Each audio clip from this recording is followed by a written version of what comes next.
The possibility of a conspiracy is high.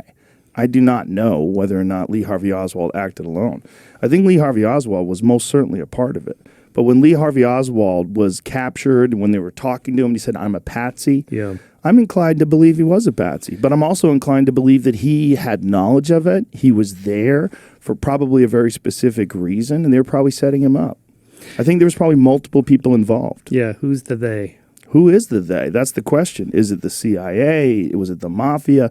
Were they upset because he turned on them after they got him elected? Because there was a conspiracy to help him get elected. The mob was involved in getting JFK elected. Was it the people that were upset because of the Bay of Pigs incident? Was it the CIA because he wanted to disband them? Well, who knows? I think there was a lot of people that John F. Kennedy upset. Well, that's true for every president, though. But the ones that don't get shot, then no one pays attention to that. How many people hated Trump or Nixon especially? Right, but we're talking about an actual murder. You're not saying to say it's true of every president is fine, but we're talking about a president that was murdered. And you look at the people that may have had some sort of a vested interest in getting rid of them. Okay, so here's one argument I'm making. It's the argument from proportionality, that the effect should have a matching size cause. So let me just back up here for a second. If you take a little pebble and throw it, it doesn't take a lot of effort to do it. A fist-size stone takes more effort, a big boulder, massive effort. So our folk physics, we feel like cause and effect should match, right? So interesting experiment if you take subjects and give them 2 dice and say, okay, now try to roll a low number. They'll kind of just gently toss it like that.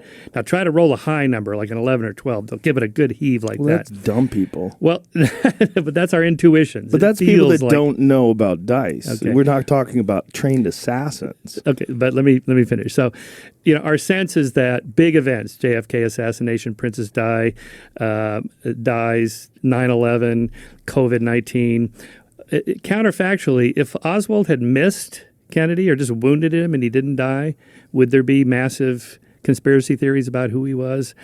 Okay, so this has actually happened. Well, John Hinckley. Hold on, that's a straw man because you're saying that Oswald did act alone if he had missed. Yeah, if he had missed. Nobody would make a big deal about it. We're talking about after the murder. Right. The reason why there's a conspiracy is because he was murdered. Right.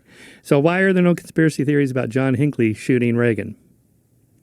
Because John Hinckley has a real trail of mental illness. He wrote letters to Jodie Foster. He was a very specific human being who was obsessed with killing Reagan to impress Jodie Foster. Right. It's all really documented. He's out now, too. It's not like they got rid of him like they got rid of Jack Ruby.